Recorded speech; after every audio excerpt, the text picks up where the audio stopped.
Сайн байцгаана эрхэм үзэгчдээ манай Syndicate ярилцлагын шинэ дугаарыг хэлж байна. Энэ удаагийн дугаараар бид хуримтлал хувьцааны талаар мэргэжлийн хүмүүстэй ярилцаж та бүхэнд мэдээлэл өгч байна. Тэгээ энэ удаагийн дугаарыг зочдтой танилцуулъя. Монгол анхны ерөнхийлөгч Лавсрын ерөнхийлөгч ирсэн байна. Монголын бизнесийн зөвлөлийн тэргүүн Бямсаахан, бод даатгал компанийн гүйцэтгэгч захирал Золбаяр, BDSEC компанийн гүйцэтгэгч захирал Даян ирсэн байна. Эхний асуултаа би та бүхэнд тавья. Энэ яг одоо хийж байгаа нэвтрүүлэг энэ 7 хоногийн үед цаг хугацаа бас нэлээд онцлог цаг хугацаа болж байна. Сонгуульд өгч чинь улс төрийн нөгөө талаасаа дөнгөс 11 цагийн мэдээгээр онгоц буугаад ковидтой Монгол иргэн баг 10-аад залуучууд зэрэг ирчихэж байгаа байна. Тэгээд нийт Монголын одоо корона туссан хүмүүс маань баг 60 гарчиж байгаа юм байна. Тэгээд түүнтэй холбоотой эдийн засгийн нэлээд тийм хүн түн дарга хэмжээнүүдийг манай улс хэрэгжүүлээд ингээд бас удаад явж байна.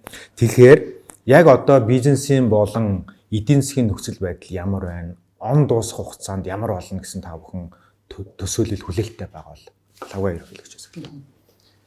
Тэгэхээр одоо энэ бол өнөөдөр орчин үед тохиолж байгаа хамгийн том ингээ болчихж байгаа. Тэгээд өмнөх одоо эдийн засгт ингээ уяад үзэх юм бол улсууд бол одоо янз бүрээр л хүлээж авч ил байна л да.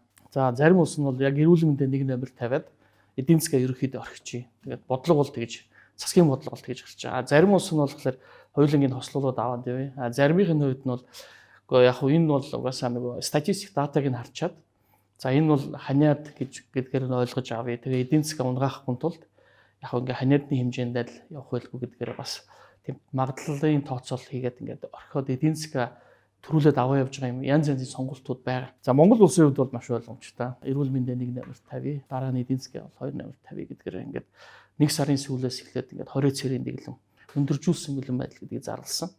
Тэгээ өндөржүүлсэн бэлэн байдал гэдэг нь хэсэгчилсэн гэдгээр явж байгаа. Тэгээд энэ хүрээндээ ингээд ерөөхдөө явж байгаа учраас бол ерөөхдөө яг Монгол улсадаа өөрт нь бол энэ одоо вирус бол голомтлохгүй дандаа импортлол байна л да. Тэгэхээр угаасаа нэгэнт ингээд 20 цэрийн дэглэмээ эртнээс аваад явж байгаа учраас бол яг дотроос дэгдэхгүй байгаа гэдгээр бас яг энэ дээр хүндрэл нь бол баг байна гэж хараад байгаа. За хамгийн анх эхлэхдээ бол Хятадаас ихсэн гэж байгаа. Хятадын эдийн засаг бол өөрөө бас нэлээд огцом агшаад за одоо буцаад ингэ сэргэж байна. За Европ бол сая бол одоо бас нэлээд 20 цэрийн дэглэмээ тавьж байгаад одоо буцаад бас жоохон сэргээгээд ингэ хэлж байгаа юм юм байна. Тэгэхээр яг өмнөх нэг одоо эдийн засгт яаж хүн тусч जैन яагаад ингэж юу гэдгийг харах юм бол одоо ийм эрүүл мэндийн салбараасаа эдийн засгтаа ингэж нөлөөлсөн гэдэг ийм жишээ бол бараг байхгүй шүү. Өмнө 2008 оны хамгийн ойрхон одоо дэлхийн нийтийг хамарсан хямрал бол 2008 оны хямрал. 2008 оны хямрал бол банк санхүүгийн салбарт гарсан. Одоо хүндрэл нь хямрал нь эдийн засгийнхаа салбар руу ороод зөвхөн нэг улс гэлгүйгээр дэлхийн нийтийг хамарчиж байгаа байхгүй. Өнөөдөр бол одоо манай өнөөдөр байгаа энэ хямралын энэ эдийн засгийн энэ хүндрэлтэй байдал бол эрүүл мэндийн салбараас гараад дараа нь эдийн засгийн салбар руу ороод тэгээд зөвхөн нэг улс биш одоо бүр дэлхийг бүрхэж байгаа ийм л хямралын үе учраас одоо бүгдэнд нь яг адилхан одоо хэцүү байдал байна. Бүгдэнд нь адилхан проблем байна. Бүгдэнд нь адилхан одоо яах вэ гэдэг шийдлээ хайж байгаа юм. Тэгэхээр энэ өнөөдрийн хямрал нь бол одоо бас дэлхийн нийтэд нэлээд тийм өөрчлөлтийг авчирж байна гэж одоо бас шинжээч судлаач хэлж байгаа. Ямар өөрчлөлт байна гэхээр хуучин бол одоо ингээд даяарчлал гэдэг одоо бүгд бие биендээ холбоотой болсон бизнесийн хэлбэр нь ч гэсэн ингээд бие биендээ гинжин урвалтай нэгэн газар нэг бүтээгдэхүүн дараагийнх нь дараагийн нөгөө эцсийн бүтээгдэхүүн гартлаа олон улсаар дамждаг олон бүтээгдэхүүнээр нийлээд ийм нийлүүлэлтийн шүлжээ хэлбэртэй байсан бол эргээд нөгөө нэг энэ өвчнөөсөө болоод хил 20 цэрийн дэглэмээ тогтоогод ирэхлээр энэ бол ингээд гацх юм байна. Нэг газар нь гацчих юм бол тэр бүтээгдэхүүн тэр чигээр үйлдвэрлэл маань гацх юм байна. Нөгөө конвейер маань гацх юм байна гэдгээр тус тусдаа ер нь явах хэрэгтэй юм байна гэдэг. Тэгээд дээр нь бас ингээд нөгөө 20 цэрийн дэглэм тогтоогод ирэхлээр хамгаалтын юм руу орчихлоор бас юу гэж нэхтэй нөгөө бие биенээ өөрөө өөрийгөө бас хангадаг байхгүй бол болохгүй юм байна. Нэг улсаас хамаатай байх юм бол тэгээд бүх юм зогсож болохоор байд юм байна гэдэг. Одоо хамгийн наазах засгийн газрын хамгийн сүүлийн шийдвэр байна шүү дээ. Хүнсний бүтээгдэхүүнээр Монгол улс өөрөө өөрийгөө хангадаг ийм хэмжээнд очих хэрэгтэй байна. Тэгэхээр энэ ингээд бүх юмыг цоошноор эхлүүлж байна гэж хэлэхэд байна. Бодит байдал дээр бол эдийн засаг үнэхээр л хүнд байна. За тэрний юу гэсэн үг вэ гэхээр бол 50,000 ажлын байр өнөөдөр үгүй болж та. Тэгээд нөгөө талаас харах юм бол за лого ерөнхийлөгч бол маш хүнд үед одоо энэ Монгол банкны ерөнхийлөгч ажиллаж байгаа хгүй. Тэгээ энэ чинь бол одоо эдийн засгийн хямрал эрүүл мэндийн одоо асуудлаас болоод эдийн засгийн хямрал үүсэж байна. За тэгээд Өнөөдөр бол төгрөгийн ханш чинь улам суларсаар байна. 2800 хүрлээ. Нэгэнт л 20 царийн дэглэмийг байнга шахаад байхгүй нь ойлгомжтой юм чинь. Одоо эндээс гарах төлөвлөгөөгөө маш нарийн гаргаад тэгээд тэрийг хэрэгжүүлэх нь өнөөдөр бол бидний гол зорилго юм байна. Тэгэхгүй бол бид нар ингээд энэ нөхцөл байдлаараа байгаад байх юм бол одоо ядуурл гэдэг зүйл чинь улам дамжирах юм байна. Тэгээд үнэхээр л иргэдийн орлого бол багассан шүү дээ. Бид нар зүгээр л эхний улирал бол манай эдийн засгийн хувьд уламжлалаараа өсөлт бол бага байдаг. Эдийн засгийн идэвхжил бага байдаг. Тийм л үе шүү дээ. Тэгээ яг тэр үеэр нь бид нар одоо таарсан учраас бол харьцангуй ингээд одоо мэдрэмж арай багаар тий. Гэхдээ эн чинь бол яг гэл 4 сар эхлэхэд л ер нь хүмүүсүүд бол за ер нь өндөрлөө шүү. За лавга ерөнхийлөгч одоо бид нарыг дэмжээрэй. Тий. Одоо ингээд арилжааных банкудаараа дамжуулаад тэр зээлийнхэн шугамуудыг одоо олгоорой. Тэгэхгүй бол бид нар өндөрлөө шүү гэл. Тэгэл явсан баг. Одоо бол нөхцөл байдал улам өндөрсөөр байна. Одоо ингээд харж ихсаалт нөхсаалт гэл одоо шинэ юмнууд орж ирээд байна шүү дээ. Тэр нь яг бодит байдал дээр бол энэ олон улсын компаниудтай бизнес хийдэг хүмүүст бол шууд нөлөөлж байгаа. Тэр банкны одоо үйлчилгээ, банкны шилжүүлгийн зардал нэмэгдэж байна. Хугацаа нь уртсаж байна. Тэгээ зарим үед бол одоо энэ хамтраад хэрэгжүүлэх гэсэн төслөөс гадаадын хөрөнгө оруулагч нар буцаж байна. За тэгээд та сайн эхлээс өмнөдөр ярьж хат хэллээ шүү дээ. Хөрөнгө оруулалт бол одоо ингээд ер нь зогсож байна. Тэгэхээр энэ нөхцөлийг одоо бид нар яаж тавих вэ гэдээ одоо зөндөл олон талаас нь ярьлаа. Компаниуд бол аль нэг сараас ахуулаад бүсээ чангалаад эхэлсэн тийм. Яг тэр өндөржүүлсэн бэлэн байдал гэл зарлангуут л компаниуд ч за хүмүүсүүдээ гэрт нь ажилуулаад зарим нь бол амраагаал гэхдээ цалингийн таслахгүй яваад байсан. Одоо тэгэхээр бидний ойрын одоо зорилго бол компани хувьд бол ерөөсөө нэг ч хүнээ нэг орлогоос нь тасалчихгүй юмсан тийм. Нэг ч хүнээ ажлаас нь алчихгүй юмсан гэсэн л тийм л бодолтой байгаад байдаг. Гэхдээ үнэхээр боломжгүй л болж байна. Хувийн хвшлийнхний байр суурийг сонсомоор байна. Нэг талдаа бас ярьдэн штэ энтерпренер бизнесмен хүмүүс хямрал бол нөгөө талдаа боломжоо гэдэг те. Яг тэр үнцэг харагдаж байна та хоёроо. Яг наад үгийг чинь яг хэлмээр санагдаж байгаа. Яагаад гэвэл манай томоохон компаниуд болон одоо төр засгийн байгууллагаас энэ дотоод худалдаа авалтыг дэмжих бодлогоор тийм нөөц бүрдүүлэх. Бид тодорхой хэмжээний бол ерөнхийдөө бас манай улсын хувьд болохоор нөөц болон юм хуримтлал ер нь их бага байд юм байна гэж ерөнхийдөө бол энэ дэр бол харагдаад байна. Тэгэхээр энэ хуримтлал нөөц эднэрийг бид хэр зэрэг зөв удирдах чадах вэ гэдэг энэ талаас одоо бид бол харж сурах юм байна.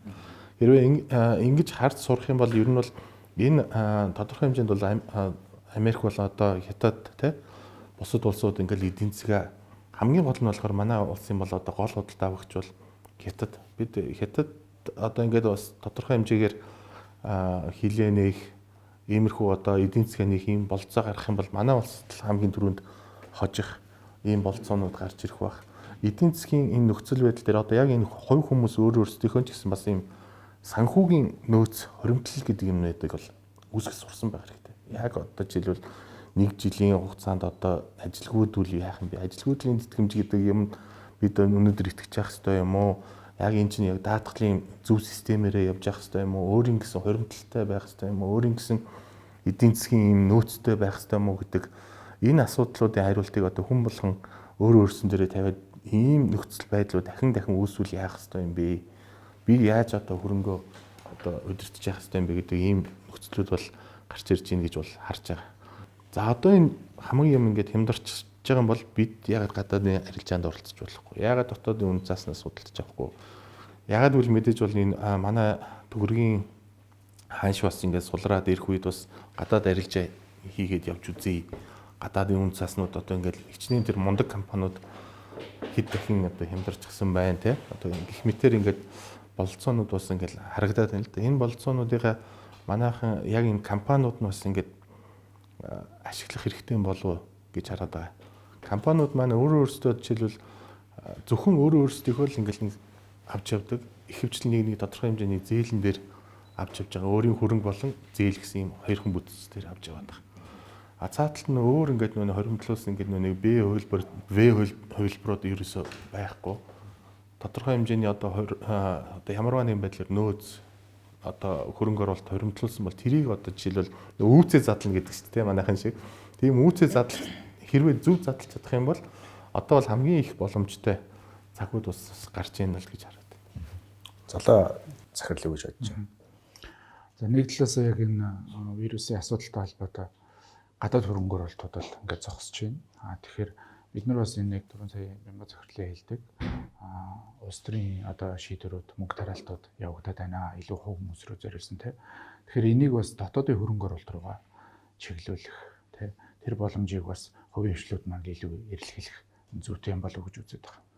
Тэгэхээр нэг талаас одоо хөрөнгөний мэржийн текс ч одоо сүүлийн 3 жилийн хамгийн доод түвшиндээ хүрчлээ тий. Энд чинь түрүү яг ганцаараа захирлын хэлсэн эрсдэл бол нөгөө талаараа боломж. За манай даатгалын салбар дээр болохоор өнгөрсөн 1-р улирлын байдлаар бол нийт хурамжил 5% өсөлттэй явж байгаа. Тэгэхээр ингээд цэвэр хурамж нь бол 2% өсөлттэй. Тэгэхээр даатгалын салбар дээр ямар өөрчлөлтүүд гарч ийн вэ гэхээр хүмүүс илүү эрүүл мэндийн даатгалын үйлчилгээг бол илүү их хэмжээгээр авдаг. Өмнөхөөс илүү авдаг болж байна. За өмнөхөөс бол одоо эрүүл мэндийн өнгөрсөн оны 1-р улиралтай харьцуулахад эрүүл мэндийн даатгалын худалдаа авалт бол 1 дахин нэмэгдсэн байна. Тэгэхээр энэ эрүүл мэнд тэгээд энэ дээр илүү одоо мэдээж өдөр болгон энэ талаар мэдээлэл гарч байгаа. Тэгэхээр энэ эрүүл мэнд гэдэг бол ямар чухал вэ гэдэг бол мэдж бол хүн болгон авч ийн л да. Энэ дээр байгууллагуудаас эхлээс үлдээ одоо хувь хүмүүс рүү бол нэлээд орж ин. Тэгээд салбарт бас яг энэ одоо үйл явдалтай холбоотойгоор маш их өөрчлөлтүүд гарч байна. Тэгэхдээ энэ дээр бол нөгөө илүү цомгохдохгоо хямраад байхасаа илүү хүнд одоо зайнаас контакт үүсэхгүй одоо үйлчлэгээ хүргэдэг болох. Тэгэхээр одоо өнгөрсөн хугацаанд яг 20 зэрэг тогтонгууд хүнд одоо хүрхгүйгээр одоо контакт үүсэхгүйгээр яаж үйлчлэх вэ гэдэг шийдлүүд бол нэлээд олон компаниудаас гарч ичээ. Одоо хөтөлбөрийн өрдөөсөө сарын хугацаанд 2 сарын хугацаанд 1000 2000 хүнд бол ямар ч контакт үүсэхгүйгээр цахимаар бол үйлчлэгээ үзүүлдэг. Яг энэ үйлчлэгээ эргээд нөгөө талдаа нөгөө даатгал худалдан авахд бас яг энэ хүрхгүйгээр үйлчлэгээ үзүүлэх захин болох энэ шилжилтүүд бол маш эрчимтэй хийгдсэн. Тэгээд нэг талаас яг даатгалын салбар маань яг одоо энэ санхүүгийн салбар дээр одоо манай дотоодын нийт бүтээгдэхүүн харьцуулбал 0.4% гэдэг хамгийн бага хөгжсөн одоо салбар. За банкны салбар бол дотоодын нийт бүтээгдэхүүнийхээ 90 орчим хувь дээр бол явж байна. Одоо хөрөнгийн зах зээл бол дотоодын нийт бүтээгдэхүүнтэй харьцуулахад нэг 7 орчим хувьтай тий. Даатгал маань бол 0.4% байгаа нь энэ маань бол цаашдаа илүү их өсөх юм боломжтой салбар гэж харагдаад байна. За өнгөрсөн 18 онд даатгалын 2 ч компани IPO хийсэн. Энэ IPO хийж байгаа нь даатгалд бол нэг гол хүчин зүйл байдаг нь одоо тэр даатгалын компанид итгэл байдаг. Энэ итгэлийг олж авахын тулд илүү нээлттэй тодорхой одоо мэдээлэл илүү тод байх одоо тэр нийт даатгуулагчаас хоримтлуулсан тэр нөөцийг зөв хөөрлж байгаа илүү олон нийтэд нэх тийм зайлшгүй шаардлага байдаг л та. Хөгийн үйлчлэгээ үзүүлдэг компаниудын IPO бол илүү тогтвортой юм байгаа болов гэсэн таамагтай байна. Даатгалын салбар нэг онцлог юм нэг эдийн засаг яг өндөр хөгжсөн газрууд эдийн засаг жоохон доошлоход даатгалын салбар эсрэгээрээ бас өсчээдэг юм салбар юм байгаа. Бас эсрэг бас нөгөө талаараас манай дээр бол илүү эерэг хамааралтай. Одоо өнгөрсөн 3 жилийн хугацаанд эдийн засгийн өсөлтөөс дандаа 3 дахин илүү даатгалын салбар маань өсөж ирсэн. Одоо дунджаар 3 жилийн дундаж өсөлт нь 19% явж байгаа. Тэгээд мэдээж эдийн засаг хямраад ирэхээр хүнд бэлэн мөнгө багасна. Тэгээ бэлэн мөнгө багасч байгаа гэдэг чинь өөрсдийнхөө эрсдлийг даах чадваргүй болж эхэлж байна. Тэгэхээр энийгээ зөрүүлээд даатгалд тэр санхүүгийн хамгаалтуудыг шилжүүлдэг баг төлбөрөөр. Юун дээр сая жиргэн дээр хаа Монгол ардын хувьсгалт намын юу байсан баха их сурвалжтай Монгол анхнаас мэдээж юу авсан бах их сурвалжийг нөгөө хадгаламжийн нөгөө төвлөрлийг нөгөө инфографик болгосон нөгөө постэр яваад байсан. Цөөн этгэ хүнд нийт хадгаламж хэдэн үнэлээ ингээ байдаг гэ тэ. Сая яг яар чин даатгал өөрөө санхүүгийн зах зээлийн тулгуур багна гэд. Даатгал хөрөнгийн зах зээл тэ хөрөнгийн бирж тэгээд арилжааны банк гээд санхүүгийн зах зээл ингээ 3 одоо багнаа гэж ярьдаг. Тэг манад ингээ харьцаа нь ингээ нэлээд тийм экстрем тийм дийлэнх юу надад өндгөөнийг сагсанд хийсэн гэдэг шиг арилжааны банкнд төвлөрөө явж байгаа. Болдог бол та нарын хүслээр энэ харьцаа хид байх хэвээр байна. Тэр хүслийнхаа харьцаанд аваачих боломж энэ өнөөдрийн байдлаар ямар байна? Яагаад бид нар ингэж болгож чадахгүй? Би хариулж байна. Тэг яг ингээд санхүүгийн зах гэдэг улс болгонд байж байгаа. Яг өөрийн санхүүгийн зах. За тэгээ санхүүгийн зах ямар хэмжээтэй байдаг вэ гэдэг хөрөнгийн зах давмгайлсан гэдэг нэг усыг улс байна. Банкны салбарын давмгайлсан гэдэг улсууд байж байгаа. Тэгэхээр бол Монголын хувьд бол одоо энэ хоёр бол яг тэр давмгайлсан гэж яриад байгаа боловч тэр давмгайл нь бол хоорондоо их ойрхон байна. Одоо яг юмэг тэнцүү байна гэвэл 50-50 гэх юм бол нэг 45-50 60-40 ч гэдэг юм уу. Ингээд тиймэрхүү маягаар ингээд давмгайл нь явж идэг. За яг баяг банкны салбар давмгайлсан гэхээр ерөөхдөө Европ улсууд байгаа. Анх банк маань өөр Европт ингээд анх үүссэн шивэдэд анхны төв банк байдаг үүсэжсэн гэдэгтэй адилхан. Япон бол бас яг тийм загвартай. Бас банк нь нэлээд их хөрөнгөний бирж бол байгаа. Гэхдээ тэр нэрээ мөнгөнийхөө захыг гүйцэтгэв. Монгол улсын хувьд болохоор 95-5 гэдэг ерөөсөө юм. Одоо ширээг гэх юм бол юм хазгай ширээг шиг л болчиход байгаа. Тэгээд энэ санхүүгийн зах маань өөрөө юм байгаа учраас тогтолцоо одоо энийг л тэгших болохын тулд бол явах хэрэгтэй л да. Тэгээд яг банкныхаа хянан шалгалтыг болохоор төв банк тавьдаг. Банкнаас бусад одоо хөрөнгөний зах одоо үн цасны компаниуд даатгал тэгээд банк ус санхүүгийн байгууллага за тэгээд бусад санхүүгийн үйлчилгээнүүд нь болохоор санхүүгийн зохицуулах хорооны хяналтанд байдаг. Тэгэхээр бид тэр энэ хоёр тустай хяналт хийдэг байгууллага бол одоо ингээл хамт ажиллагаал ерөнхийдөө нэлээд ийм санхүүгийн зах зээлийг хөгжүүлэх ялангуяа энэ тэнцвэртэй бус байгаа байдлыг өөрчлөхийн төлөө ингээд одоо ажиллаа хийгээ явж байгаа. Гэхдээ яг ингэж явхад бол бас л их олон эрсдлүүд байна л да. Хүн ингээд өглөө одоо ингээд одоо өнөөдрийнхээ амьдралын жишээгээр авъя л да. За засгийн газраас одоо хүүхд болгонд 100,000 төгрөг өгье гэдэг ингээд сар болго өгөхөр ингээд гаргачихж байгаа. За энэ 100,000 төгрөгийг за нэг хэсэг нь бол мэдээж хэрэглэх баг. Хоол хүнсэндээ ч юм уу яг өдөр тутмынхаа хэрэглээндээ хэрэглэх баг. Нэг хэсэг нь бол хоримтлуулна шүү дээ.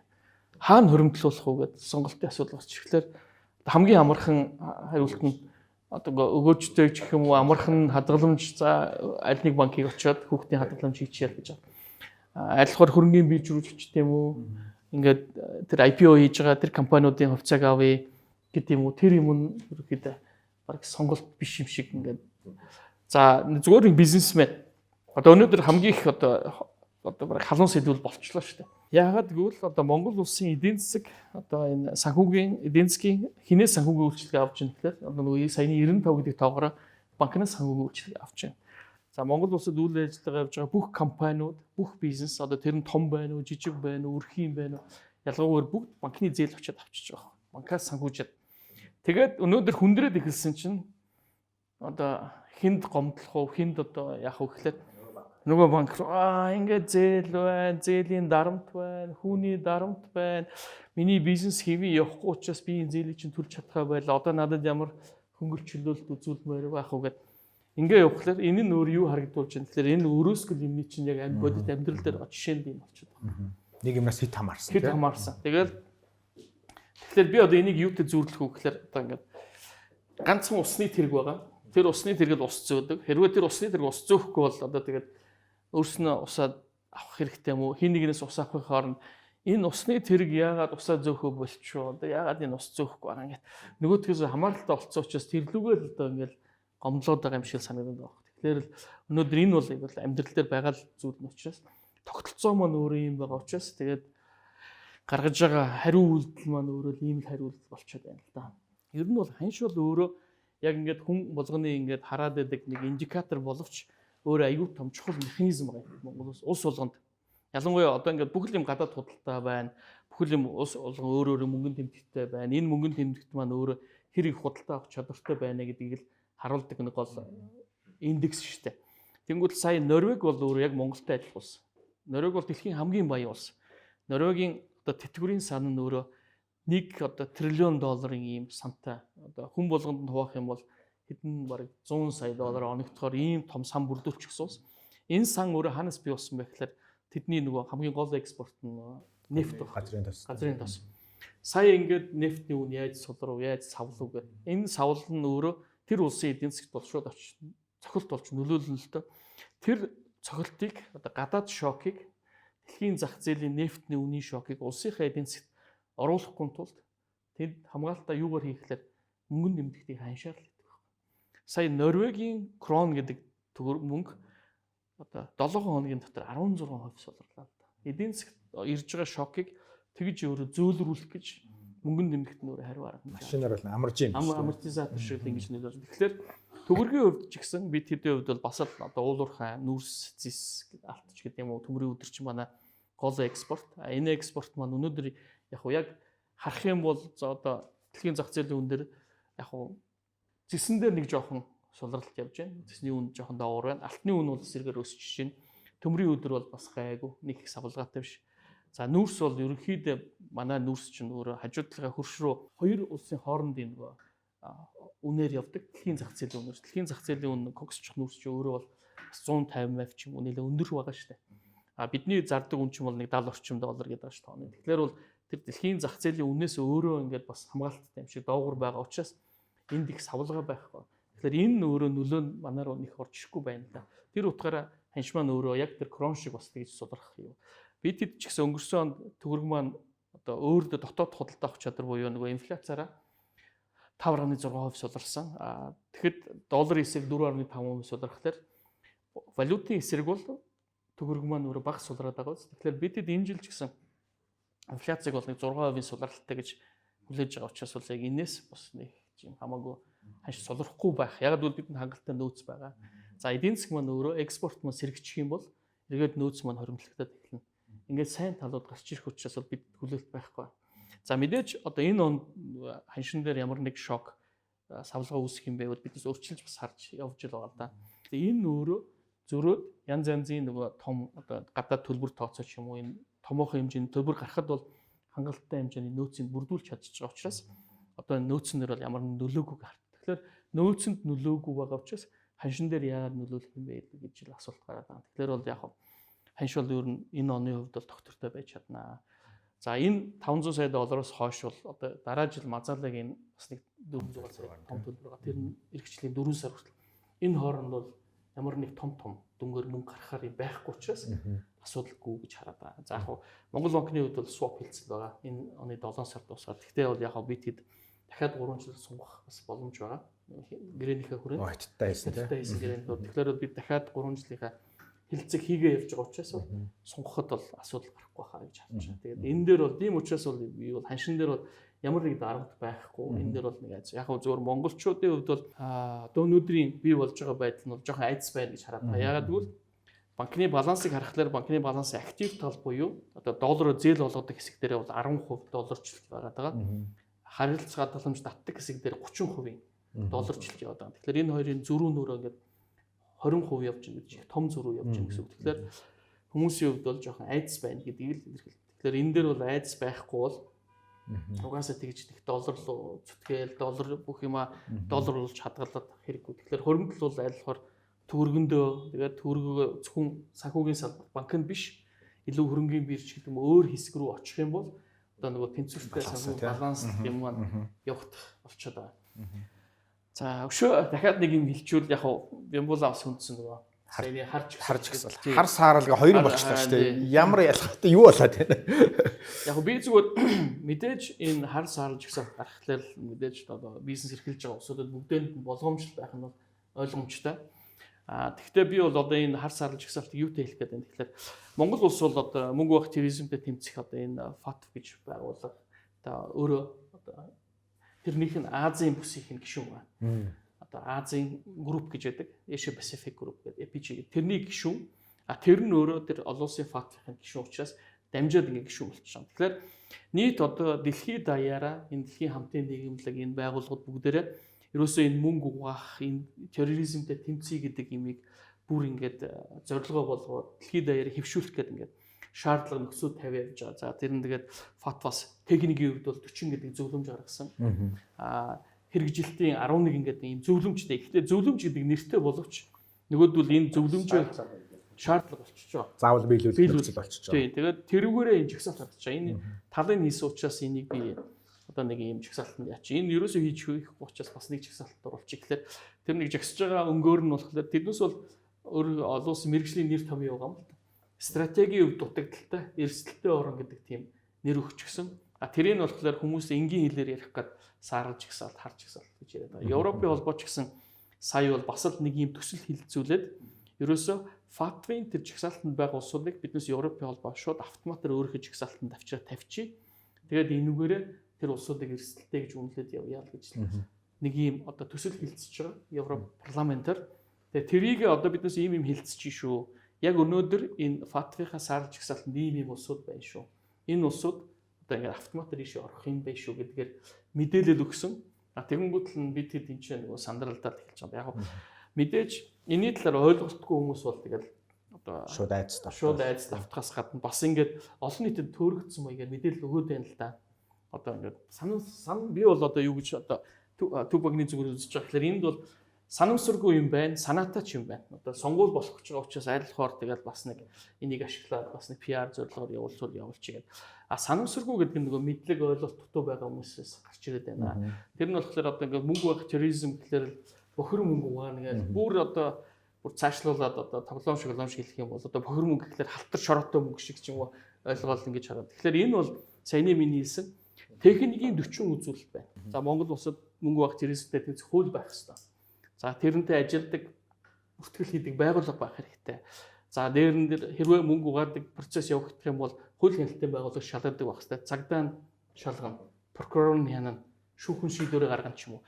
Ингээ бүх энэ тогтолцоо энэ юмнууд байх хэрэгтэй. Тэгэхээр Монгол улс бол одоо 16 онд ийм үнэлгээнд орсон юм. Тэр үнэлгээгээр иргэн гүтлээ.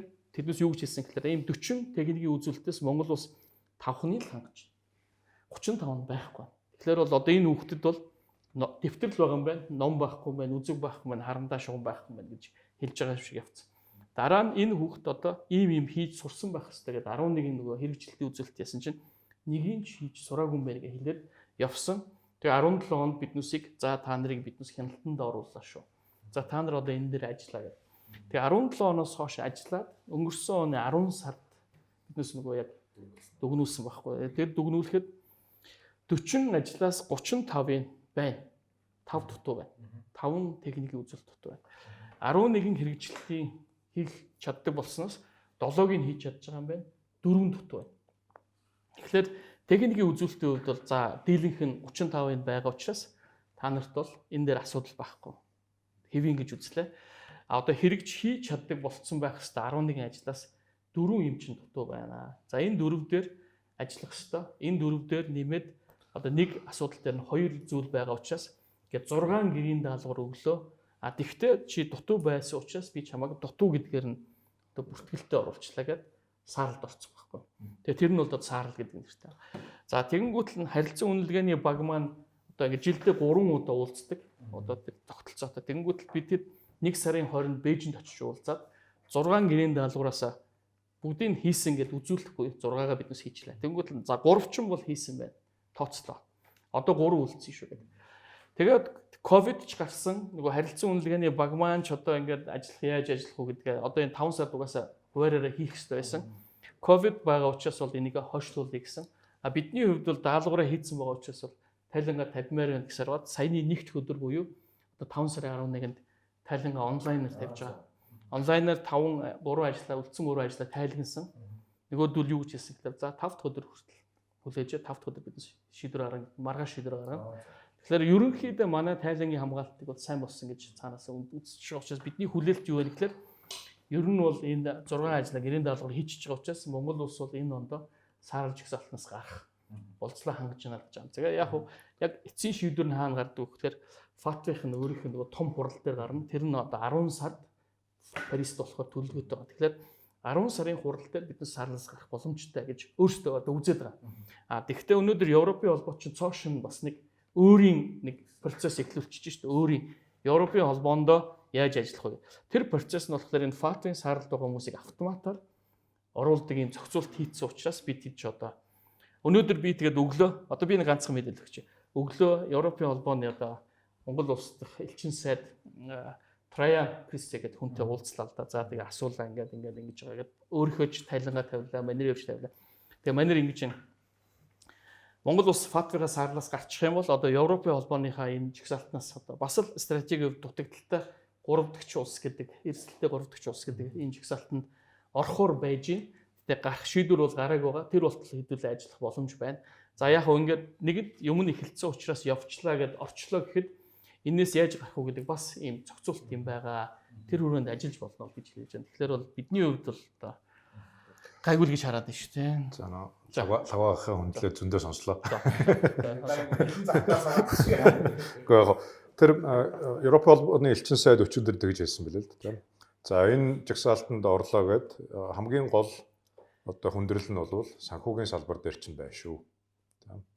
За тэгээд тэр жагсаалтыг харахаар өнөөдөр дайм байлдаантай улсуудтай бид нар яг л нэг хэмжээнд жагсаад байна л дээ. За тэгээд тэр жагсаалт чинь яг бодит амьдрал дээр яаж нөлөөлдөг юм бэ гэхээр за би нэг 2-3 жишээг дурддаг. Хөрөнгө мөнгө оруулах гэж байгаа хүн болвол нэг төсөөлөл байна шүү дээ. Одоо англиар нэг perception гэдэг нэг үг байгаа. Тэр Монгол руу хөрвүүлэхэд айгүй хэцүү байдаг. За Монголд ингээд ихтгэл үзүүлэхийн тулд ингээд янз бүрийн мэдээллийг авдаг. Тэр нь бол одоо статистик, нөгөөх нь бол юм төсөөлөлтэй одоо perception гэдэг байхгүй. За тэгэнгүүтээ энэ монголч нь Афганистантай ижил тэм жагсаалтанд байдаг юм байна штэ гэхлээр хоёр үйл дагавар гарч байгаа. Нэг нь бол тэр хүн за боли би өөр газар авчиад энэ мөнгөө хий. А нөгөөх нь эсвэл хамтарч ажиллаж байгаа хүнийг улам шахдаг байхгүй. Гэхдээ танах их хэрэгсэлтэй учраас тэгээ би одоо өөрийнхөө хөрөнгө оруулалтанд илүү бизнес хийж хувийг авах ч гэдэг юм уу та. А эсвэл миний чамд өгч байгаа тэр хөрөнгө оруулалт болоо зээлийн зардал нь илүү үнэтэй болно гэдэг.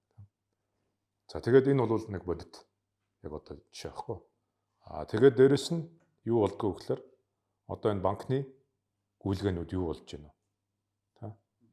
Тэгээд сүүлд одоо ингээд харахад $100 шилжүүлэхэд л $60 шимтгэл авахар л тийм л одоо нөхцөл байдал руу бид нэр орсон байгаа байхгүй. Тэр бол үнэхээр бодит. За тэгээд дээрэс нь энэ бусад орны компаниуд Монголын компаниудтай хамтарч ажиллахдаа тэр харилцагчаа одоо таних процесс явуулдаг шүү дээ. KYC гэдэг. Тэр процесс маань улам нарийн улам хүндрэлтэй болж байна. Зөв зүгээр явж байгаа компани одоо би бүр тэр асуултнууд нь хариулахад хэцүү байхгүй. Тэр алан хядагчийн тухай би одоо ямар ч мэдээлэлгүй те.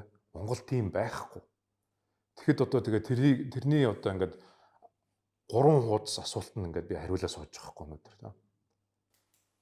А тэгээд дээрэс нь тэр маань юу болж ийнэ гэхээр тэр компаниуд чинь байгуулсан гэрээнүүдээ ковидоос одоо ингээд сайхан шалтгаан тавьж байгаад нэг бол ингээд хойшлуулаад нэг бол цуцлаад ингээд эхэлж.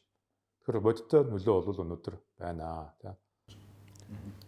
Яг одоо ингээд жигсаалтнаас ч боллоо, ковидоос ч боллоо, дэлхийн эдийн засгаас ч боллоо. Ерөнхийдөө ингээд манай Монголын компаниуд яаж мөнгөтэй болох вэ гэдэг бол одоо хамгийн чухал асуулт ингээд болоод ирдэг. Тэгээ дөрөв чинь яг асуусан асуултан дээрээс бас ингээд харахаар нэг 50-50 байх хэрэгтэй юм уу, 45-60 байх хэрэгтэй юм уу мэдэхгүй. Ерөнхийдөө ямарваа нэгэн байдлаар энэ санхүүгийн зах зээл маань өөрөө аль ч онолоор тэнцвэртэй үе үеэрээ ингэж усны нааш цаашаа болж явж санхүүгийн зах зээл маань өөрөө тэнцвэртэй байж бас заавал одоо гадны хөрөнгө оруулалт гэхээс илүү дотоодын хөрөнгө оруулалт гэдэг юм заавал явж явах хэрэгтэй.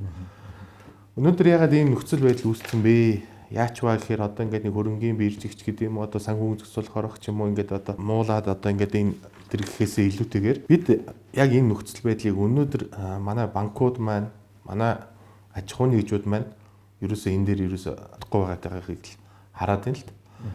Өнөөдөр банкуудын хувьд болохоор зарим ассетууд бол мэдээж бол одоо олгосон зээлүүд муудах одоо хөрөнгө хураагдах ч юм уу тэр нөхцөлд одоо яаж одоо энийг дахин санхүүжүүлэх үү? Яаж одоо ганцаараа бүх эрсдлийг хүүрэхгүй байх вэ гэдэг бүх зүйлүүд л одоо энэ хөрөнгөний зах зээл дээр бэлэн байж их хэрэгтэй байдаг. Аж ахуйн нэгжүүд ч гэсэн өнөөдөр зээл дээр гарч ирэхдээ өөр ингэсэн хувьцаа гаргах, бонд гаргах энэ нөхцөл байдлууд байж ийж нөгөө энэ зах зээл нь өөрөө ингэж хөгжиж ийж тэр нөгөө нэг хүндрэлтэй үед ч вэ нөгөө бүр хүндрэлтэй үед нэг гарц байгаа. Хүндрэлтэй үеэс гадна одоо яг эд хөрөнгө оруулалт ороод ирсэн үед хөрөнгөө өсгөх одоо хөрөнгө татаж авах ийм болцоонууд бол байн гарч явах хэрэгтэй байгаад идэг.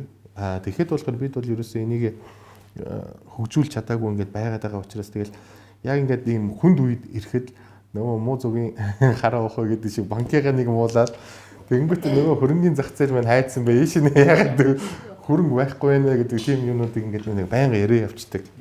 За тэгээд ингээд харж байхад болохоор хүмүүс маань ч гэсэн одоо ингээд бүгд л ингээд нэг хадгаламж руу мөнгөө хийхээс өөр арга байхгүй ийм сонголтгүй нэг ингэж нэг яваад байна л. Жишээлбэл би өнөөдөр нэг зөвхөн жолоочтойгоо нэг ярилцлаа. Тэгээд одоо яг цаг үеийн энэ сэдв 1072 хувьцааны ноогдлаа шиг орж ирэх нэ. 3 охинтой манай жолооч. Нэг нь насан турш гисэн, хоёр насан туршиг байгаа. За чи тэр мөнгөний яах гэж яана гэхээр харьцангуй харин надад бол айгүй таалагдсан хариулт болохоор за өөрсдөө хадгаламж руу хийчнэ. За тэр ноогдлын мөнгөний чи яах гэж яана гэхээр за тэрийг одоо бас л одоо хадгаламжинд яваад хийчнэ. Том болсон охиныхыг яах вэ гэхээр тэр одоо өөрөө мэдэх байлгүй дээ. Яг өөрөө мэдэх байлгүй дээ гэдэг юу эднэрээс ингээ холбоолоод яхаар бас л дахиад нэг мөнгөний авчихгүй гэдэг ийм болгоомжлууд аваад байгаа да. Өнөөдөр би бас нэг саяхан бас нэг ярилцлага уншиж байгаад 14 настай хүүхэд одоо өөрөө гэсэн хөрөнгө оруулалтыг удирдах аваа явж байна. Манай нөхцөлд болохоор бид нар ерөөсөө хадгаламж гэдгээс өөр нэг тийм бүтээгдэхүүнгөө ингээл яваад ирчлээ. Хүмүүс маань одоо тэр ноогдлаа шиг хөрөнгөний зах зээл рүү ороод яхаар одоо ямар болцоо байна гэдгийг ерөөсөө харахгүй. Тэгээ би хэллээ л дээ. За чи 2003 онд чи сая төгрөгтэй байсан бол чи жишээлбэл нэг 5 толгой ч юм уу апуугийн ч юм уу те сүүгийн ч юм уу хувьцаа худалдаж авсан бол чиний хөрөнгө хэд болсон байх хэвээр вэ? Чи ер нь тэр үед нэг сая төгрөгтэй байсан уу гэд асуусан. Сая төгрөг бол яг уу ингэж нүг гаргах байсан. Тэгээ хэдэн төгрөг болох байсан бэ гэсэн чинь ерөөсөө мэдэхгүй одоо тэгэл нэг 2-3 сая ч юм уу те. Өнөөдөр тэр сая төгрөгөөр одоо тэр хүн апуугийн хувьцаа худалдаж авсан бол 2.5 тэрбум төгрөг. Хэдэн жилийн хугацаанд нэ? 2003 оноос хойш. 3 оноос хойш. Тэ. 5-7 хувьцаа худалдаж авсан бол 10 тэрбум төгрөг. Сая төгрөг. Би энэ бол ерөөсөө бүр ингээд би хүртэл өөрөө одоо би ер нь юу юм бэ гэж бодохоор байгаа. Индекс нь үрдэж тарж байгаа шүү дээ. Тэ индексээс гадна тэ индексээс гадна яг тэр хэмжээний одоо арилжаа явагдсан уу болцоо байсан уу тэр хүмүүс төр хэр зэрэг чи тэгээд одоо тэр наад мөнгөөрөө тэгээд хувьцаа аавна гэх юм бол юу их юм гэхээр бас нэг чухал асуудал яригдчихсэн. Би одоо юу авахыгаа мэдэхгүй байна. Буюу одоо энэ манай дээр институционал инвесторууд нь хөгжөөг учраас тэр зах зээлийг ингээд нэг хаагаад байсан учраас одоо нөхөр юу авахаа мэдэхгүй тийм ингээл хүн болгоно л ингээл нэг амар тийм хувьцааны арилжаа чинь байгаад иж болж чадахгүй л. Тэгэхээр ямар тэр одоо хөрөнгө оруулалтын компаниудад нийтгээд хөрөнгө оруулалт хийгээд явж байгаа. Энэ дээр бас одоо хамгийн ихний юмуд нь болохоор энэ даатгалын компаниудыг орж ирж байгаад их баярлаад байгаа. Түрүү жил болохоор мандал орж ирсэн.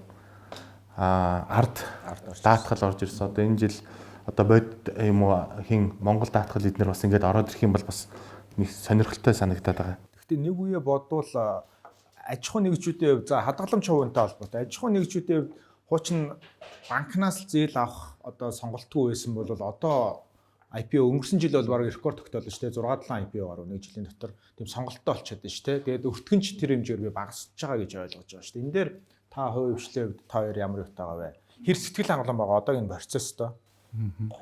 За яг уу манай яг энэ санхүүгийн системд бол голох түрүүн үзэгчлэлснээр банкны систем бол нэлээд хүртээмжтэй хүн болгонд хүрсэн байна.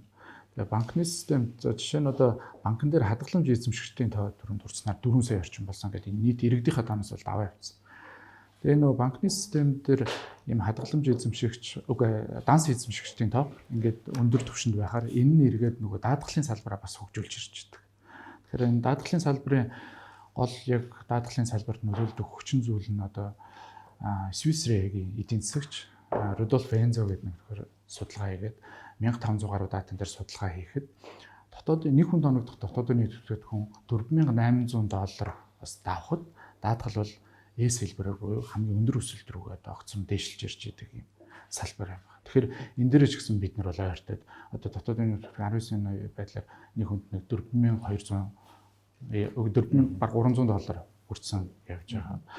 За тэгээ энэ болгон хүчин зүйлүүд нь юу гэж харагдаад байна вэ? Энэ салбар бол одоо ойрын хугацаанд их өндөр өсөлтүүдийг үзүүлэх нь зайлшгүй юм байна гэж харагдаад байгаа.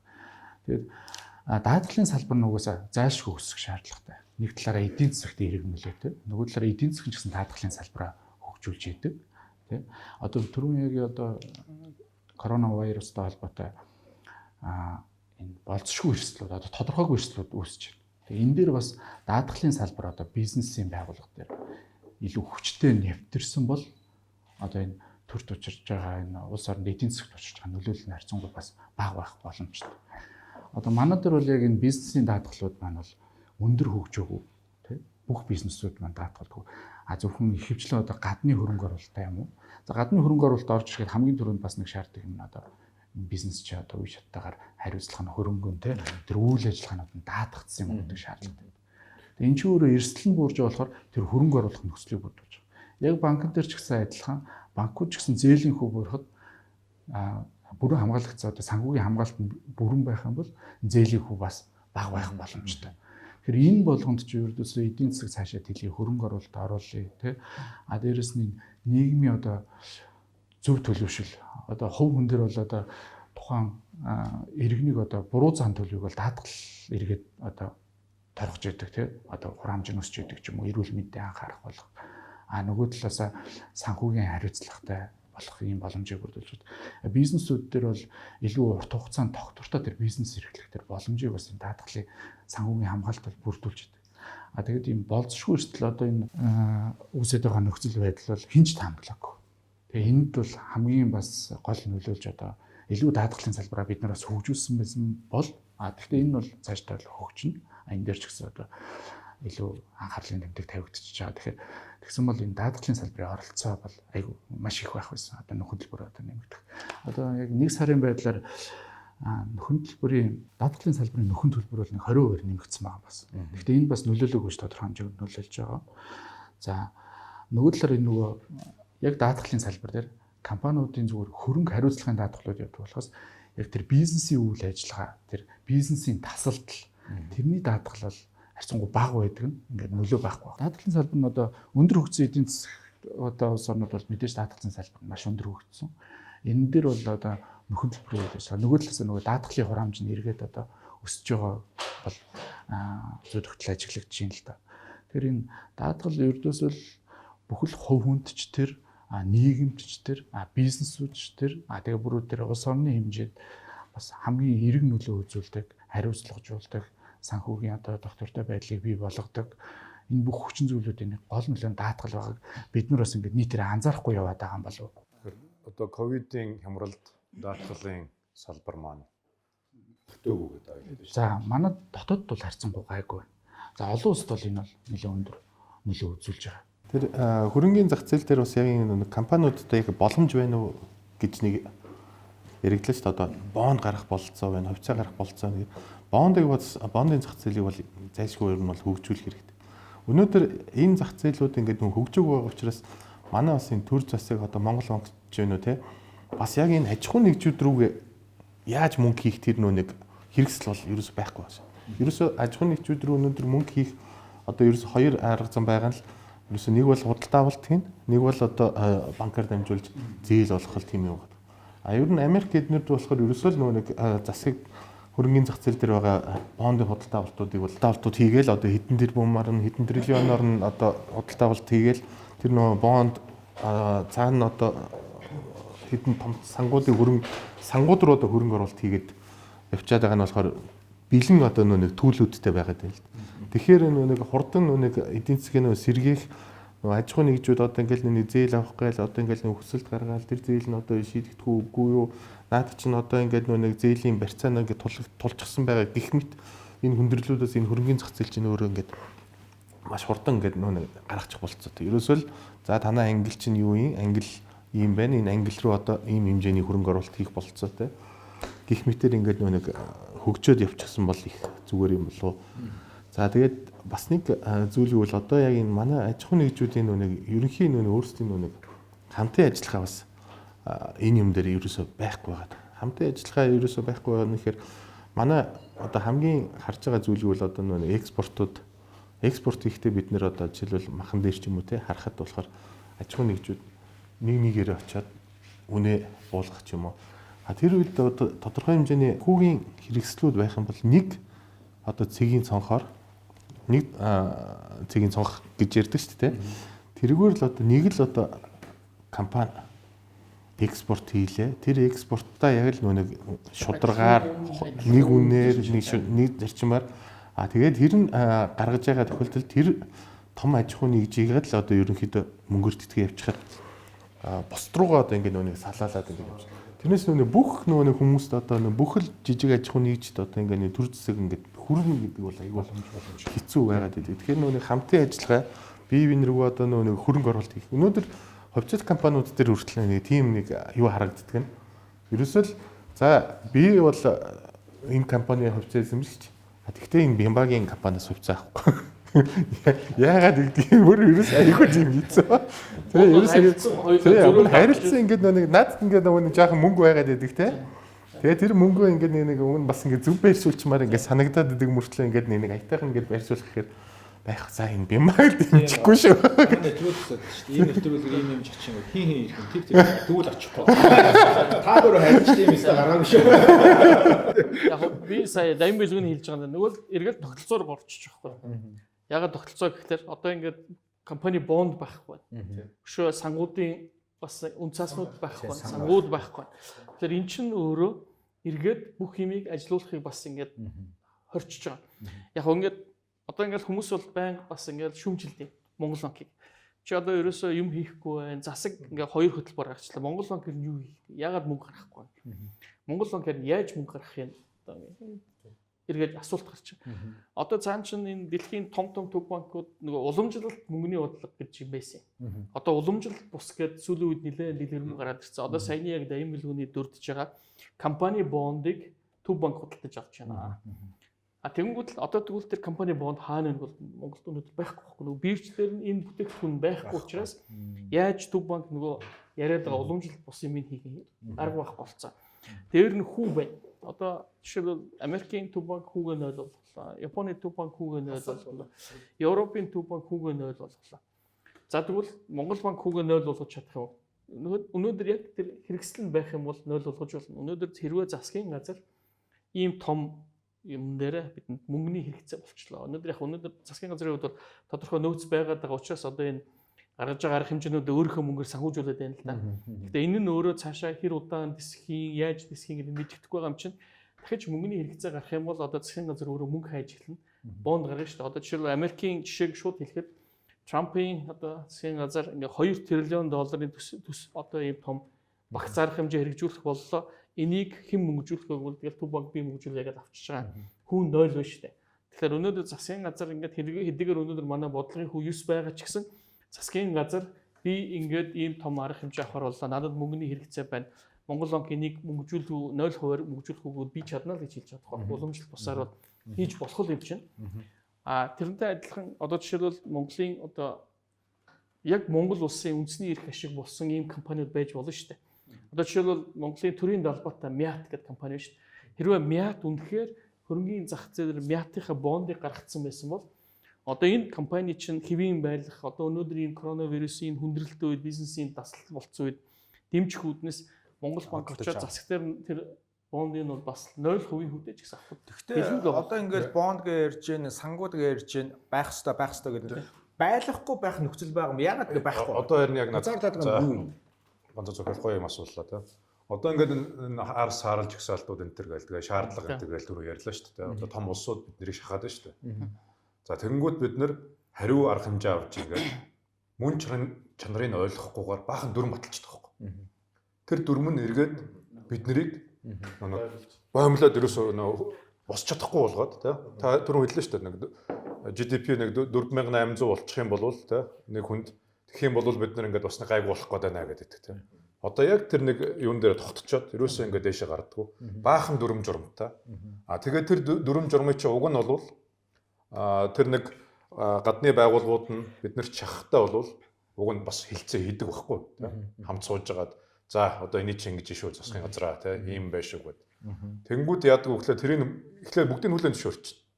Тэнгүүтээ дараа нь гарч ирэнгүүтээ эдгээр биднийг шахаад байна гэдэг ингээд нэг тийм ойлгомж ба. Тэгвэл тэр процесс нээлттэй нэгдүгээр нээлттэй гэдэг нь гэхдээ би энэ компаниуд зовлонгийн эдэлж байгаа тийм. Яг энэ амьдрал дээр ингээд босож хөл дээрээ зогсох гээд ядж байгаа тэр компаниудынхаа тэр санаа бодлыг л ингээд авахгүй болвол Тэгэл тэр шаардлагыг зүгээр ингээд мөн чанарын ойлгохгүй хүлээж авсараа. Цаас үйлдвэрлээ. Одоо Монголд тэгэд хэрэгждэггүй олон хууль гэдэг чинь ерөөсөө тэр шүү дээ. Тэгээд тэрнээсээ болоод бид нар одоо энэ хөрөнгөний зах зээл байхгүй, хуримтлал байхгүй ойлгомжтой шүү дээ. Бид нарт юу хэрэгтэй вэ? Яг эцээчд бол экспорт хэрэгтэй тийм. Тэгжиж бид нар томорно тийм. Экспортыг хийхэд бол бид нар том юм хөрөнгө оруулалтад татах хэрэгтэй. За баярлалаа. Энд байгаа нэг төргөөл ингээд нэвтрүүлгийн цаг дуусах гээд байна. Тэгээ би уг нь зөндөө асуулт байна. Хэрвээ та бүхэн дургуутсах бол дараагийн цуврал нэвтрүүлгийг ч бүрэн цаг гаргаад хийж болж байна. Бидний зүгээс асуудалгүй. Миний асуулт одоо хэдүүлээ ингээд том макро яриагаа жоохон багасгаад тэ компани захирлууд гэдэг тайтлаа одоо албан тушаал авч иргэн үнийн хувьд ярилцъя. Миний асуулт болохоор одоо ингээд эдийн засгийн нөхцөл байдалтай холбоотойгоор хувийн хвшил засаг төр бүгдээрээ л чадхаараа чардаж байна. Тэн дундаас ялангуяа засгаас нэлээд ийм сурал хөтөлбөрүүдийг батллаа те. Яг иргэн өөрх гэрт ингээ очих нэлээд олон тийм бэлэн мөнгөний бас одоо инжекшн гэж ярьдаг те тэрийг хийж байна. Компаниуд баг IPO хийсэн компаниуд ихэнх нь ногдол ашиг хуваарлцах шиг боллоо миний анзаарснаар. Баг нийт дүнгээр 350 гаруй те. Баг 400 тэрбум төгрөг ингээ иргэдийн гар дээр ингээ очиж байна л доо. Тэгэхээр энэ дээрэс нь эх орны ишиг энэ төр баярлалын баялагын 100% хуваарлт гэж зөндөө бол юм ярьж байна. Тэгэхээр энэ мөнгөний яг зах зээл рүү иргэдийн гар дээр очиж байгаа мөнгөний үр нөлөө нь яг эрэг байж чадж байна уу? Энийг улам гоё эрэг болгож та дөрөв хэлсэн шүү дээ. Дотоодын хөрөнгө оруулалтад дэмжих энэ төргээд цаг үеийн нөхцөл байдалтайгаа бид нэр хэрвээ менеж хийж болдог байсан бол те энэ хувь хувьцаага авч байгаа иргэдэд та бүхэн юу гэж зөвлөх байсан бэ? Тэгээ мэдээж хэрэглээндээ зарцуулна те. Тэгтээ одоо цаг үеийн нөхцөл байдлаа одоо та бүхэн жишээ нь та дөрөв одоо тэр ногдол ашигаа юун зарцуулах юм? Яг ингээд нээлттэйгээр ярилцсан шүү. За би бол их түүхтэй. Яг гэвэл энэ санхүүгийн салбарын нөгөө доктортой байл, ялангуяа банкны салбарын доктортой байл хангаад яг энэндээ нөгөө нэг сонирхлын зөрчилт олж байгаа шүү. Тэгэхээр би бол одоо тэгэл хуримтлал хийх хэрэгтэй, хадгаламжинд хийх хэрэгтэй л гэж хэлэх гээд байгаа. Яагаад тэгж хэлэх гээд байгаа гэхээр яг өнөөдрийн энэ ковидын энэ 20 цэрийн энэ үе чинь бол даанг тохиолдоод байх биш. Тийм хүнд үе шүү дээ.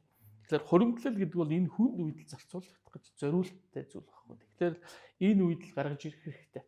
Энэ үед гаргаж ирнэ гэдэг маань юу гэж хэлж байгаа гэхээр тэр мөнгө маань өөрөө яг тодорхой хэмжээгээр байх хэвээр үн цэнэ алдахгүй байх хэвээр нэгдүгээр. Хоёрдугаар гаргаж ирэхдийн тулд бол хурдан хөрвдөг байх хэвээр байна. Би ч нөгөө санхүүч хүний хувьд тэгэхээр би тэнд хувьцаанд хийдсэн энэ хувьцаа зарагдаад мөнгөтэй болох уу? Эсвэл би тэнд нэг өөр юмд хийдсэн тэрэнд яах болов? Эсвэл би нэг банкнд хийдсэн энэ банк нь өөрөө нөгөө миний мөнгийг өгч чадхаар байна уу? Ингээд хөрвөх чадвартай байна уу гэдгийг асуулт хамгийн чухал асуулт учраас яг одоо надад байгаа мөнгө маань яг одоо гаргаад ирж чадхаар яг миний зарцуулах гэд хэрэглэхтэй зүйл зарцуулалтаар байж чадхал ёстой гэдэг хамгийн нэг нөмрийн. Тэгэхээр найдвартай байх ёстой, хурдан хөрвдөг байх ёстой л гэж л. Тийм юм руу хийх ёстой. Мэдээж дараа нь бол одоо нэг ашиг өгдөг байх ёстой. Одоо хувьцаанд хийх юм бол хувьцаанд нь өөрөө байнгын дэше явж явах ёстой. Үйл хөдлөл хөрөнгөнд хийж болно. Одоо машинд хийж болно, байшин барилгад хийж болно. За би бас өөрөө бас юм цуглуулчтэй нөгөө марк зардаг. Маркны одоо ер нь бол маркетинг нэг бас нэг юмны үн чинь бол яг ийм юмд бол бас илүү үнэтэй болоод байдаг байхгүй. Яг тэгвэл нөгөө санхүүгийн зах зээлд нь хөрөнгө оруулалтын опшн одоо сонголтод багасаад ирэхлээр нөгөө төрөв чинь хүмүүс бас их ордог байхгүй. Тэгэхээр одоо уран зурагч гэдэг юм руу ордог шүү дээ. Тэрнтэй адилхан яг энээсээ хурдан л хөрвдөг байх хэрэгтэй мөнгө болж чаддаг. Тим юмд л одоо мөнгө хийх хэрэгтэй. Концерт үзүүлэлтээр хэдэн хүүхдтэй вэ? Анх 4 тий. Та тэр 100 мянгаыг авч байгаа юу? Авч байгаа ах одоо манай эхнэр л яриудсан шүү дээ. Би нэрээ ерөөсөө. Тэгэхээр одоо ингээд манайх 6 хүүхдтэй байхгүй. Одоо ерөөсөө хүүхдүүд хичээлдээ явахгүй. Тий. Гэртээ ингээд олон сар боллоо шүү дээ. Тэгэхээр өрхийн за зөв хүнсэн зарцуулдаг тэр зардал бол хэрэглээ. Ерөөсөө 2 дахин нэмэгдсэн. Тэгэхээр би бол тэр хүүхдийн мөнгийг өмнө нь бол за хэрэгтэй хүндээ очио гэдэг авдаггүй байсан байхгүй. Гэхдээ одоо манай их нөхдөр яриад за одоо хоёулаа нэг хөөжлөд авандаа гэдэг одоо ингээд бүх юм бүрдүүлээ тэгээд ингээд очтой. Тэгэхээр одоо манай ихнэр ажил хийдэг, би ажил хийдэг. Хоёулаа өмнө цалингаараа ингээд болоод байсан бол одоо бол бидний амьдралд нөлөөлж эхэлсэн. Одоо тэгээд дараагийн асуудал нь юу гэхээр за хамт ажиллаж байгаа улсууд маань яах вэ? Тэдний чинь цалин одоо ингээд 50 гэдэг чинь ерөөсөл маш хүнд асуудал болчихсон. Би нөө зээл аваад тавиад байдаг. Тэгээд тэр зээл чинь бол тодорхой хэмжээнд очиж зогсон шүү дээ. Тэр лог хэллэлт одоо ингээд өөр юм лөө дуртай юм лөө хийх бас боломж байгаа гэдэг. Өнөөдөр бол бодит байдал дээр бол одоо тэрийг бол яг л хүүхдүүдийнхаа тий хүнсэлтэнд тий зарцуулах тийм л одоо юу гэж. Тэгэхээр бол илүү мөнгө орж ирж байгаа бол өөрөөр хэлбэл тэр нэг бол одоо хувьцаагаар дамжиж нэг бол тэр одоо хүүхдийн тэтгэмжээр дамжиж орж ирж байгаа бол тэндэл зарцуулах өөр одоо ямар ч арга. Та хоёр юунд зарцуулах гэж байна? Одоо мэдээж тодорхой хадгаламж байлаа гэхэд одоо тэр хадгаламж ингээд зарцуулах цараа тодорхой төвшөнд дуусна тий. Үүний дараа юу болох вэ? За бол төрөөс бол тогтмол ингээл мөнгө хуваарлаад гэж чадахгүй энэ хугацаанд одоо тодорхой хугацаатай болчлоо. Тэгэхээр бас энэ дээр зөрүүлээ түрүүн яг нөгөө хөрөнгө оруулалтын янз бүрийн хэрэгслүүд байгаа. Одоо байр машин авлаа гэхэд тэр чи өөрөө шууд тэр хөрөнгийнхөө үнэлгээгээр эрсдлээ өөрөө хариуцаад байгаа. Энийг магадгүй тэр хөрөнгийнхөө нэгхэн хуваар л одоо даатгал руу бас шилжүүлээд тэр ирээдүйд учирч болох эрсдлүүдээ бас хааж болно тий. За нөгөө талаараа яг түрүүсээ одоо жишээ нь хүүхдэд зориулж байгаа мөнгө магадгүй өөр хэрэглээнд одоо яг тэр хүүхдийг зориулаад хадгаламж ингээд өмнө хадгалдаг байсан бол нөгөө талаар бас энэ хөрөнгөний зах зээл рүү бас оруулал илүү тэр одоо тэр тухайн хүүхэд насан турлаа те энэ ч бол одоо 5 6 10 жилийн дараагийн асуудал яригдж байгаа шин тэр үед одоо энэ маань бол тэр хүүхдэд бодит хөрөнгө болоод ингээд өвлөгдөөд үлдэх юм болов гэж мэдээж хүнсэндээ хэрэглэн хүнсэндээ хэрэглэж байгаа тэрнээс илүү гарсан хэсгийг тухай би ярьж байгаа те. Миний хувьд бол мэдээж бараг хариулт бол бараг хүн болгол гадарлах байна. Тэгээ мэдээж бол гэхдээ хамгийн гол зүйл бол мэдээж хүүхдийн мөнгийг яг хүүхдэд нь өөрт нь зарцуулж хадгаламж одоо жишээлбэл яг одоо хадгаламжийн дансанд орж ирж байвал хадгаламжинд нь ноогдлаа шиг орж ирж байвал тэрүүгээр нь одоо хувьцаа авах хэрэгтэй. Хувьцаа аваад ингээд байж хад хувьцаа авахтаа харин одоо ямар хувьцаа авах уу гэдгийг бол зайлшгүй брокероос зөвлөгөө аваад ингээд нэг ямар хувьцаанд яаж авахын түрүүний манай жолооч хэлсэн ямар хувьцаа авахгаа би мэдэхгүй байна гэдэг нөхөр бас ингээд хажууд ингээд брокерод байхад ерөөсөө асуухгүй л байсан байгаа тий. Тэгтээ ингээд зүгээр яг ингээд тодорхой хэмжээний хувьцаа ингээд өнөөдөр авлаа маргааш нь ингээд өсөөд эсвэл ингээд юу яач нэг тийм бодол бол харьцангуй буруу болов гэж бодож байна. Яагаад гэвэл энэ бол яг зайлшгүй хуримтлал байгаад тэр хуримтлалыг хизээ яаж менеж хийх үү гэдэг дээр бас л одоо энэ мэргэжлийн байгууллагууд хэрэгтэй. Нөгөө талаасаа яг ингээд тэр өнөөдөр биднэрт үүсэж байгаа энэ нөхцөл байдал чинь гадны хөрөнгө оруулалтын бол нам зогсооцсон байгаа байхгүй. Нам зогсооцсон яг энэ үед юмны үн бол маш хямдхан байна. Одоо энэ хөрөнгөний зах зээл дээр байгаа хувьцаанууд хямд байгаа гэдэг утгаар гадны хөрөнгө оруулалт одоо жишээлбэл яг 2006-7 оны дараа энэ нөөний түрүүний миний ярьсан одоо 1 сая төгрөгийн үнэтэй байсан хувьцаа чинь одоо бүр хэд дахин гэдэг нугараад ирдэг. Ерөөсөө л ингээл хизээ бид одоо ямар нэгэн байдлаар манай Монгол банк одоо ингээд жигсаалтаас бол гаргаж чадах юм байна, гаргах юм байна. Монгол улсыг бол тэртээ дөрвөө гадныхан бол сонирхож байгаа. Ямар ч хүмүүсийн хувьд бол өөрийн гэсэн хөрөнгө өсгөхийг хүссэн. Монгол улсын одоо өөрийн гэсэн потенциал гэж нэг юм байгаад идэг.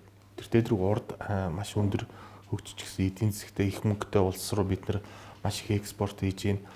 За манай улсын хүн амын тоочин бол нэг тийм одоо ингээл нэг хүн болгонд ингээл нэг тарааж тавиад байхаар тэгж бүр баларчгаар тийм их хүн амтай биш. Эдийн засаг өсөх нь бол маш их хэмжээгээр өсөх бүрэн потенциалтай улс. Тийм учраас энэ улс руу бас хөрөнгө оруулалт хийгээд эхлэх тийм сонирхол бол ингээл гадны хөрөнгө оруулагч нарт байж л байдаг. Тэр нөхдүүд орж ирэхэд энэ та бүхний одоо ингээд өнөөдөр авсан хувьцаа өнөөдөр тэр мөнгийг хүүхдийнхээ мөнгийг аваад ямарваа нэг юмд хэрэгжилжүүл тэр бол хэрэглэнд болоод дуусна. Мэдээж бол үр хүүхдийнхээ өмнөөс бол эцэгийнхээ хариуцлага гэдэг бол зайлшгүй тэр хүүхдийг бол мэдээж хоол ундтай, соёл боловсралтай байлгах тэр хэмжээнийхээ юмыг бол менеж бол хийж л байх хэрэгтэй. Гэхдээ ямар нэг байдлаар хүүхдийн мөнгийг бол өөрт нь л зарцуулах хэрэгтэй. За баярлалаа. Маш үнэтэй цагаа зарцуулсан сонирхолтой яриа өрнүүлсэн эрхэмжчтэй баярлалаа. Тэгээд дараагийн нэвтрүүлэг хүртэл түр баяртай үзэгчтэй.